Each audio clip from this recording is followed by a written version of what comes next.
Ang dalawang pamilya naman sa Mabalacat, Pampanga nagbangayan na umabot pa sa batuhan at rambulan. Ang rambulan na uwi sa basag-basag ng mga bintana, sirang mga kagamitan. May tama ako. Ang padre de pamilya ng pamilya Yabut napuruhan daw at halos mabulag dahil sa tindi ng bugbog.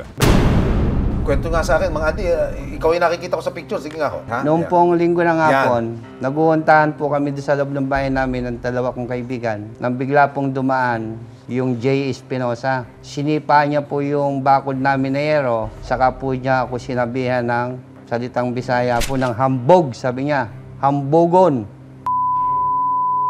Sumunod naman po yung kapatid ng babae. Sinilip po kami sa gate na gano'n, no? Sinilip po ako. Ang sinabi naman po sa akin, walang bakla, duwag. Tama na yun!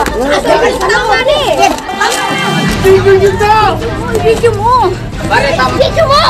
Nung pong umulan na ng bato, naghamon na rin po lang naghamon yung tatay niya. Siyempre, paano po akong lalabas? Eh, may bolo po dala. Paano ho sila nakapasok? Pinakal po ako, napasok po siya ng bahay. Aha. Doon na po kami nagpampuno. Paano nyo natamo yan? Sige, kwento nyo. Eh, pinakal po ako ng bato. Nahilo po ako. Mang Andy, yung mata nyo, wala ho ako nakikitang puti. Itim ho, tsaka puro pula. Blind na po yung mata ko ngayon na anino na lang yung nakikita. Pinagharap sa pamunuan ng barangay ang pamilya Yabut at pamilya Espinosa. Nagbato ka. Hindi mo ba naisip na baka may matamaan ka? Di ba, pinagtulungan nila po ako. Di ba sila binabato nun? Hindi mo pa sila binabato. Hindi po siya, hindi po siya. Pinasok ng bahay namin. Hindi ko po pinasok yan. Hinila niyo ako sa loob, papasok sa inyo. Kayo! Trespassing! Trespassing ang asawa mo! Mangutak sila eh. Corner na nila yung kuya ko, hindi nila sinaktan. Ngayon, nung nakawala to sa mag-ina, pumasok ko sa loob, pinukuha niya yung asawa niya.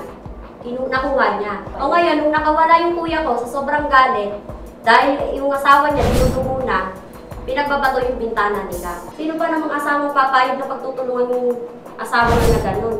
Pero sa halip na magkaayos, mas naging mainit pa ang iringan ng dalawang pamilya.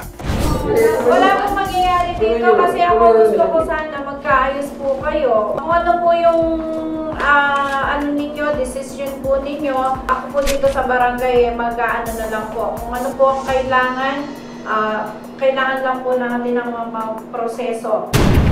Sa huli, nagdesisyon ang pamilya Yabut na kasuhan ng pamilya Espinosa.